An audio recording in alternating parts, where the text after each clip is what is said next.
merci beaucoup téléspectateurs Tassa TV alors ñu ngi waajal li nga xamante ne moom mooy la deuxième édition mi nga xamante ni en tout cas camp d'entraînement pour perfectionner les gardiens de but xam ngeen daa defoon nañu ko fii ci stade bu Kolda ren également le promoteur du sport bi nga xamante ne dafay promouvoir te moom mooy les jeunes footballeurs jeunes talents yi ñu ñëw tey bëgg a def benn waxtaan ak yéen ndaxte xam ngeen que ni daaw defoon na ko Makhtar ñu ngi lay nuyu. Merci Baba maa ngi lay fay di la sant di la gërëm comme d'habitude di la remercier encore une fois ci sa bonne volonté ak geste bi nga may defal yombul nag tout le temps su ma la sollicité rek nga bàyyi lépp ñëw taxawuma te fayuma la dara parce que da nga ko def peut-être lu ñu sekk la man ak yow depuis ndaw nga gis ne lu may def pour Kolda yow tamit sa participation la pour jàppale xale yi bon di remercier waa Kolda di remercier football Kolda bi nga xam ne lépp lu ma am ci football terrain bi laa ko dooree comme ni ma koy waxee Kolda ma si jàppale ba ma am ko bon di si nuyu ñëpp di si nuyu sama waa kër di si nuyu samay pap samay xarit samay ànd jàmm surtout di ñaanal sama yaay fu mu tëdd yàlla suuf si sedd ci kawam di jaajëfal waa dëkk bi ñëpp gis naa nuñ ma taxawoo nuñ may teeroo ak cër buñ ma jox ci dëkk bi ma leen di jaajëfal ñoom ñëpp. alors camp d'entraînement bu daaw tey boo doon def maanaam xayma analyse ak liñ ci jëlee ci daaw naka la demee. en fait daaw camp d'entraînement bi lu ma si jëlee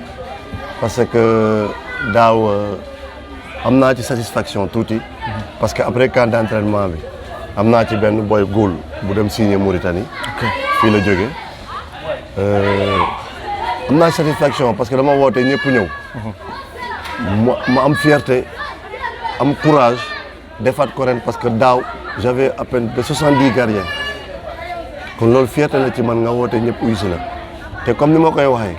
Kolda xaaruma yàlla ci waa Kolda pour defal lu may defal samay rakk samay doom ak samay jarbaat parce que je pense que ne comme ni ma ko doon waxee daaw man amoon sens boobu ba yàlla may ma lu mu am ci football bi nii kon pourquoi pas chaque année du ma ñëw sama dëkk di leen defal camp d'entraînement bi pour ñu perforcer wu pour ñu xam luy góol nan la mën a placé nan la mën a déplacé ak nan la mën a mel nan la mën a liggéey ba performant ba doon mettre dans sa surface de réparation loolu mooy sama but parce que j'aimerais bien relancer encore cette année des gardiens encore dans la sous-région et dans mon pays au Sénégal aussi.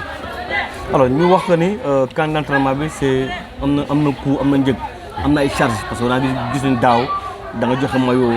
joxe ballon joxe gant ndekki tout ça fa demee noonu alors soutien bi est-ce que gars yi ñu jàpp ci est-ce que correspondant yi ren teel na dem pour autorité mën a ñëw jàppale maanaam pare na ay xale pour ñu mën a bokk ci camp d'entraînement bi. waaw bon daaw méttiwoon na mais comme ni ma la ko doon waxee am na samay nit yoo xam ne saa ma leen sollicité ñu yëkkati dara jox ma loolu laa doon jël dajale daaw jënd si maillot jënd si ballon di leen jox ndekki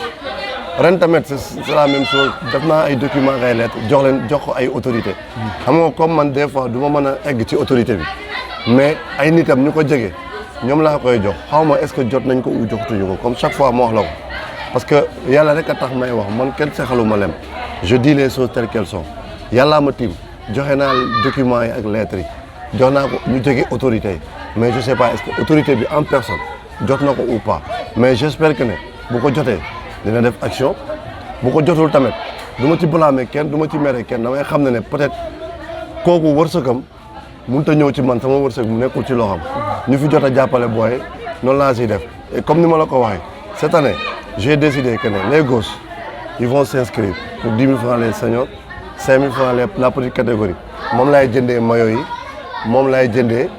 ndekki pour ñoom parce que mënuma basé wu ci autorité parce que ba tey j'ai fait des demandes j'ai fait des lettres mais personne maa ngi bon Sandigi mu ngi may épaulé di def lépp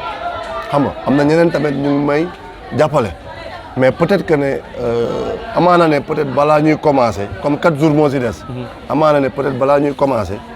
seen loxo dina egsi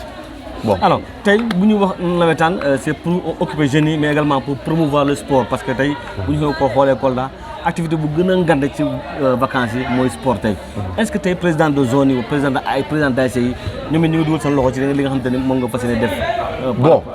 bon par rapport loolu bon j'ai fait passer des messages ay flyers tout bon président ODCAV bi il a fait un geste. Ok. Parce que bu ma waxee moom Tall il a fait un geste mais les présidents de club je vois personne même bu dul man Matar pour ñu jàppale ma mais au moins ñu débloquer pour inscrire seen góol yi ñu ñëw parce que lu may def seen avantage la après man même pas un mois ou quelques jours dañ may woo ma delluwaat sama liggéey mais bëgg naa su may dem au moins sama camp d'entraînement bi ma pare ko ak góos yi au moins góor yi performant parce que daaw am na ñoo xam ne woo nañ ma ne ma gis nañ liggéey bu nga def ci suñu góol au moins progressé nañ man moo suyee à Kolda comme ni ma leen ko wax dama bëgg góol yu mag ñu jógee Kolda fii man fii laa jógee fii terrain bi suuf la woon fii laa jógee dem di régner au niveau du Sénégal ba ma dem international di imposer fa laa ko amee à Kolda mais pourquoi pas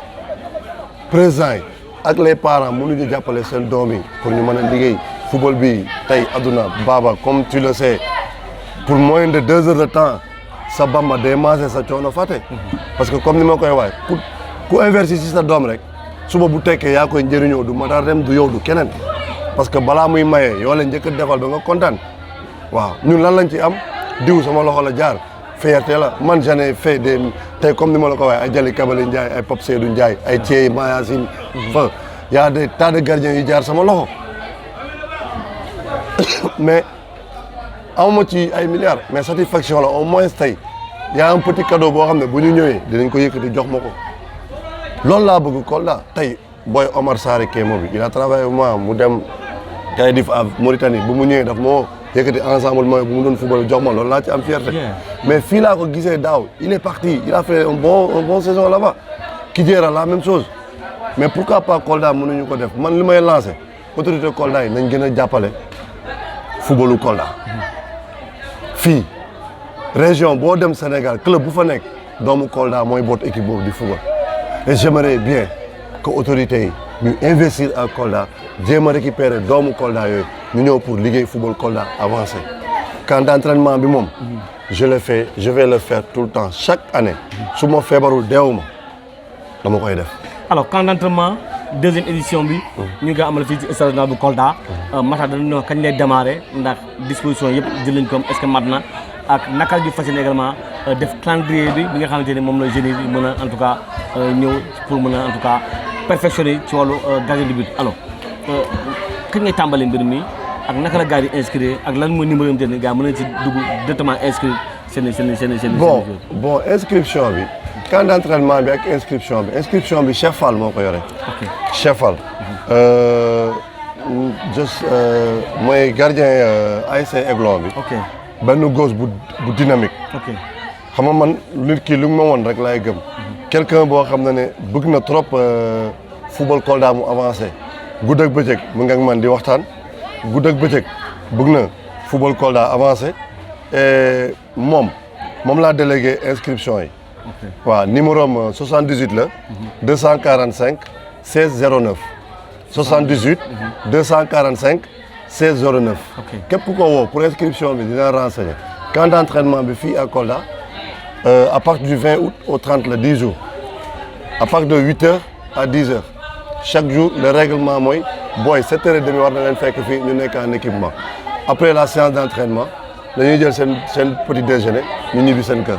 10 jours là sans repos tous les jours on travaille de 8 heures à 10 heures au stade régional de Kolda. alors mi ngi noonu Matar Deme wax na leen li nga xamante ne moom mooy calendrier camp